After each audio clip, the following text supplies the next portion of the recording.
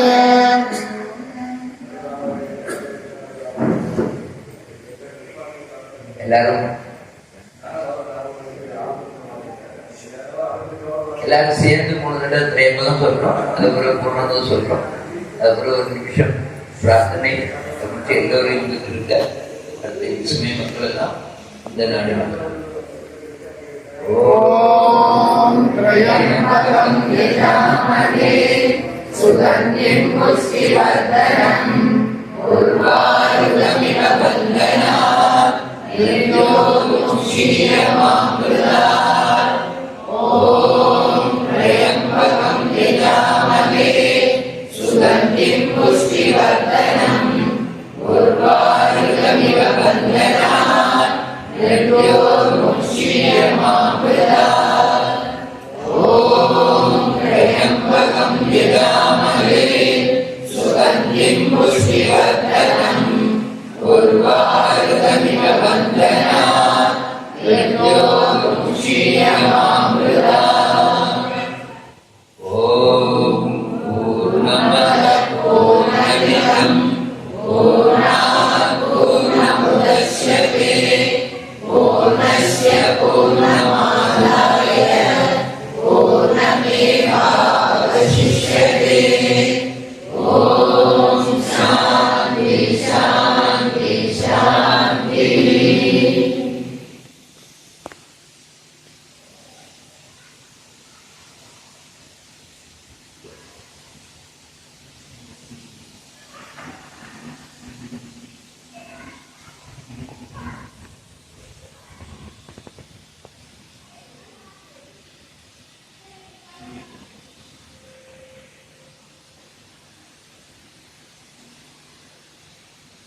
எல்லோரும் நிற்பதுவையல்லால் ஏகங்கரையில் பராபரமே. ஓம் தத்சத். இந்து சமய மக்கள் எல்லாம் ஒன்று சேருவோம். அந்தத்தோடு இணக்கமாக வாழ்ந்து காட்டுவோம். எந்த மதமும் இதற்கு ஈடு இல்லை எண்ணுவோம். ஒன்று புகழ் இந்து தர்மம் முழங்க செய்துவோம். இந்த நாடு இந்து நாடு, இந்து மக்கள் சொந்த நாடு. சந்திர சூரியர் உள்ளவரை இந்து நாடுக்கு எங்கள் நாடுக்கு. ஜெய் ஸ்ரீ குரு மகாராஜ் की जय श्री शारदा माई की जय श्री स्वामी जी महाराज की जय श्री बाल सुब्रमण्य स्वामी की जय श्री भागवत की बोलो भारत माता की. கடைசியாக நாகாலாந்து கவர்னராக ஆளுநராக இருந்து நேற்று காலமான இலா கணேசன் வந்தோம். அவங்களுக்காக ஒரு தடவை நிறைய காலத்து டைமில் வந்துடும் ஒரு தடவை சொல்லுறோம்.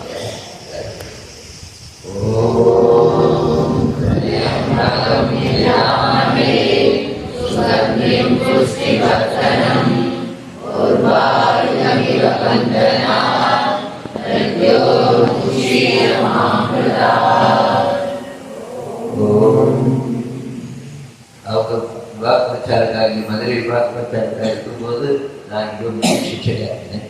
அவருடைய தொடர்பு மதுரான் சுவாமியோட ரொம்ப ஈடுபாடு. சுவாமி உடம்பு சரியில்லாம கூட இதில் கணேசன் நீங்கள் வந்து பார்த்துட்டு இங்கே சுவாமி இந்த ரூமில் இருந்தால் நீங்கள் வந்து பார்த்துட்டு திருப்பி போகும்போது என்னிடம் சொல்லிட்டு போனார். ஒரு புற்றுநோய் நோயாளி இவ்வளோ சிரிச்சுட்டு இருக்க நான் எதையும் பார்த்ததில்லை அப்படின்னு சொன்னேன். சுவாமியோட அவ்வளோ ஈடுபாடும் இதிலும் உடையவர். ஒரு சங்கத்துக்காக பிரச்சாரக்காரன்னு நிறைய பேசியிருக்கார். ரொம்ப மிக சிறந்த பேச்சாளர், நல்ல பேச்சாளர். கொஞ்சம் எதுகை மோனியோட நல்லா பேசுவார். எனக்கு இன்னும் அவர் இது ஒரு மேடையில் பேசினது ஞாபகம் இருக்குது. நாம் தாங்கி கொண்டிருக்கிறது கொடி. அந்த கொடி தாங்கி கொண்டிருக்கிற தடி தேவைப்பட்டால் அடி அப்படின்னு சொன்ன ஞாபகம் இருக்குது. ரொம்ப நல்ல பேச்சாளர், ரொம்ப என்ன சொன்ன ஒரு உணர்வுபூர்வமாக பேசுவார். இவர்களோட பிரச்சாரர்களுக்காக சமய வகுப்பு பயிற்சி கொடுக்குறதுக்காக நானும் சக்திவேல் சார் செல்ல சார் நான் போயிருந்த மாதிரி பிரச்சாரங்களுக்கு சமய வகுப்பு பற்றி சொல்லணும். இப்போ அதுலேயும் இவர் பேசும்போது ஒரு விஷயம் சொன்னார், ஒரு கதை எப்படி சொல்கிறதுன்னு சொல்லி. அப்போ இவர் ஆஞ்சநேயரை பற்றி கதை சொல்லி கொடுத்துருக்கார். அவருடைய ஒரு சின்ன பையன் இவர் ரொம்ப அருமையாக சொல்லுவாங்க, நல்லா சொல்லி இப்படி ஆஞ்சநேயரடி கடலை கடந்து போனார்லாம் சொல்லி ஆஞ்சநேயர் சொல்லியிருக்காங்க. அதுக்கு பிறகு அவங்க அம்மா, அந்த பையனுடைய அம்மா அவருக்கு பெரிய படத்தை காணிச்சு ஆஞ்சநேயர் மாமா கதை சொன்னார் இல்லையா, அந்த ஆஞ்சநேயர் இருந்தான்னு படத்தை காணிச்சிருக்காங்க. அப்போது அந்த பையன் சொன்னானே, இது ஆஞ்சநேயர் இல்லை, ஏன்னா ஆஞ்சநேயர் கண்ணாடி போட்டிருந்தாரு. இவருக்கு அதை சொல்லுங்க, ஒரு கண்ணாடி. அதாவது நாம் ஒரு விஷயத்தை சொல்லும்போது இந்த அளவுக்கு சொல்லணும் அப்படிங்கிறது அந்த இதில் பயிற்சி முகாமில் அவர் சொன்னது இன்னும் எனக்கு ஞாபகம் இருக்கு. அவர் சொன்ன கதையெல்லாம் அப்படி அவர் நேற்று காலமானார். இன்னைக்கு நம்முடைய இந்து தர்ம வித்யாபீடத்தின் சார்பாக அங்கே அவருடைய இறுதிச் சடங்கில் போய் ஆத்மசாந்தி பிரார்த்தனைக்காக இங்கே இருந்தே நம்முடைய மாநில அமைப்பாளர் ஏற்பாடு பண்ணியிருக்காங்க. இப்போ எத்தனை மணிக்கு? 2 மணிக்கு பிறகு அது அவங்க போய் அங்கே போய் நம்ம சார்பாக மலர் விளையாடிச்சு ஆத்மசாந்தி பிரார்த்தனையும் வித்யாபீட சார்பாக பண்ணோம். ஜெய் ராமகிருஷ்ணன்.